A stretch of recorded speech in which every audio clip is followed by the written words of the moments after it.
three documents: the Declaration of Independence, the Constitution for the United States of America, and the Bill of Rights. Three different documents, three different purposes. Let me break it down for you. The Declaration of Independence is essentially the spirit of liberty and freedom. It establishes the principles that the purpose of government is to protect our rights. It establishes the principle that our rights come from our Creator, not from government. And it also establishes the principle that when governments become destructive of our rights, it is not only our right but our duty to throw off or alter such a government. Now let's jump to the Constitution. That is the blueprint for how the government is supposed to operate. It sets the parameters. Many of us learned in school, we've got the three branches of government, right? The legislative branch, which creates the laws. The executive branch that carries out the laws. And then the judicial branch, which settles disputes. But what I did not learn in school, and what I think a lot of people are uninformed about, are the 4th, 5th, and 6th articles of the Constitution. Primarily, the one I want to point out to you is something called the Supremacy Clause. It's found in Article 6, which says that the Constitution and all laws made in pursuance thereof shall be the law of the land. And the key word there is in pursuance thereof, which means that only the laws that align with the Constitution and the Bill of Rights, which I'm going to get to in a second, only those laws and the Constitution itself and the Bill of Rights are the law of the land. So that's why laws, or quote-unquote laws, that go against our rights, laws that do not align with the Constitution, are no laws at all.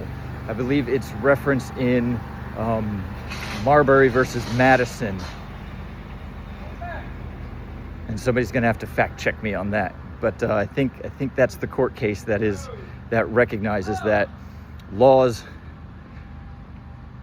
that violate our rights are no laws at all. So now let's talk about the Bill of Rights just real quickly, okay? So the Bill of Rights, the states, before they approved the Constitution, they required that this Bill of Rights be written as further declarations of rights that we have. And our rights are not even limited to what's written there. You know, you have the First Amendment, freedom of speech, freedom of religion, right to petition the government. You got the Second Amendment, right to bear arms. Third and Fourth Amendments are about privacy. Fifth, Sixth, Seventh, and Eighth Amendments are about due process of law in the courts and jury rights. And then the Ninth and Tenth Amendments are about that spirit of liberty, the fact that only the powers that the government has are given to it through our Constitution and are only given to it. We only give that authority to the government from our consent. And the 10th Amendment specifically says oh boy, it's been a minute since I've studied this. Oh, I'm going to have to redo this video because I can't remember the 10th Amendment. Okay, but if you're watching this, check out the 10th Amendment, because it basically says that the powers that are not delegated to the federal government through our Constitution are reserved to the states or to the people. And so for me, that begs the question, okay, well, what authorities are actually given to the federal government? Well, you've got to look into Article 1, Section 8 of the Constitution, which literally lists the powers that Congress has.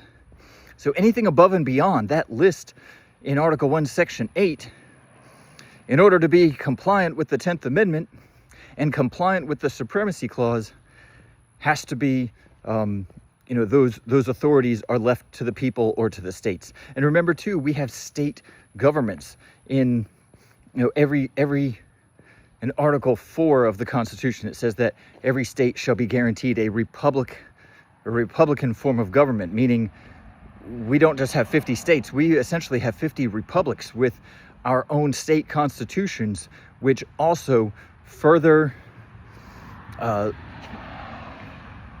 lay out what our rights are. It lays out the structure for how the state governments and the local governments are supposed to operate. And likewise, when state governments or local governments go beyond their delegated authorities, it falls on the people to correct the matter. And here in Florida, there's a very powerful clause in Article 1, Section 5 that aligns with the First Amendment, which says that the people have the right to peaceably assemble, to instruct our government, and to petition for a redress of grievances. So for me, I've spent a lot of time campaigning and voting and protesting and trying to change the system, fight against bad laws, etc. But I found it to be futile in many ways. But I think that the answer is for the people to exercise our rights by assembling peacefully to discuss what we want our government to do. Because remember, the way that it is supposed to operate is the power is supposed to rely with the people. And we do have that power, but we don't always claim it. We don't always step into our authority.